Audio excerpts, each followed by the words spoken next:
ఉండండి అన్నా రవీంద్ర అన్న. నరేంద్ర మోడీ గారి జన్మదినం సందర్భంగా భారతదేశం మొత్తం అన్ని స్టేట్లో కూడా ఈరోజు నరేంద్ర మోడీ గారికి జన్మదిన కార్యక్రమాలు చేయడం జరుగుతుంది. మన ఆంధ్రప్రదేశ్లో కూడా అన్ని జిల్లాల్లో రక్తదాన శిబిరాలు జరగాలని ఆ రక్తదాన శిబిరం ఈరోజు మన ముత్తుకూరులో కూడా ఏర్పాటు చేయడం జరిగింది. నరేంద్ర మోడీ గారు పక్షోత్సవాలు ఈరోజు అన్ని రాష్ట్రంలో అన్ని జిల్లాల్లో జరుగుతున్నాయి.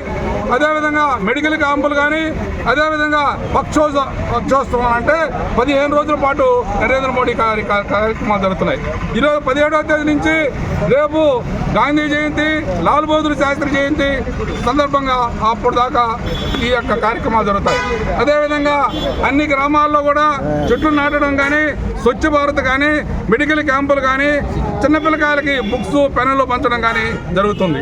ఇది నరేంద్ర మోడీ గారు నాకు జన్మదినాన్ని ఈ విధంగా చేయండి మనకి చెప్పాల.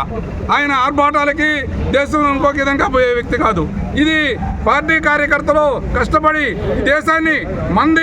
ఈ దేశం మంది అన్న ఉద్దేశంతో ఈ కార్యక్రమాలు చేయడం జరుగుతుంది.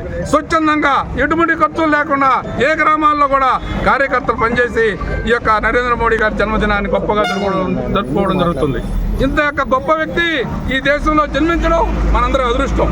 అదేగాక 75 సంవత్సరాలు ఆయనకి వయసు. ఇప్పుడు 75 సంవత్సరాలు పూర్తయిన సందర్భంగా 75 మంది రక్తదానం చేయాలా అనే ఉద్దేశంతోనే ఈ రక్తదాన శిబిరాలు నిర్వహించడం జరుగుతుంది.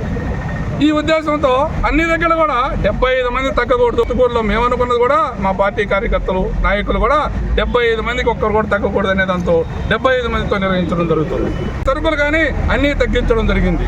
ఇంత గొప్ప ప్రధానమంత్రి మన దేశంలో ఉంటే ప్రతి ఒక్కరూ స్పందించాలా. ప్రతి ఒక్క రాజకీయ పార్టీలు అతీతంగా ఈరోజు ఏమీ చేయని కాంగ్రెస్ ప్రభుత్వం అంతమైపోయింది. ఎక్కడ కూడా కాంగ్రెస్ ఈరోజు అనుకునే పరిస్థితి లేదు దేశంలో. ఇతర పక్షాలు కూడా ఏ పక్షాలు అనుకోకూడదు. ఇది ఈ రోజు గురించి కాదు. ఆ రోజు ఎప్పుడో అటల్ బిహారీ వాజ్పేయి చెప్పాడు, ఒక్క ఓటుతో పార్లమెంట్ నుంచి వస్తూ ఎక్కడ కూడా ఒక్క ఎమ్మెల్యే కూడా కాంగ్రెస్ గెలవకుండా చేస్తాను, రాబోయేది నా మిత్రులు వస్తున్నారు, జాగ్రత్త అని ఆ రోజు హెచ్చరించడం జరిగింది. అదే పరంపర ఈరోజు ఈ దేశంలో జరుగుతుంది. ఈ గొప్పతనాన్ని మనం ప్రజలందరికీ తెలియజేసి ఈ సేవా కార్యక్రమాలు నిర్వహిస్తూ ముందుకెళ్తామని కోరుతూ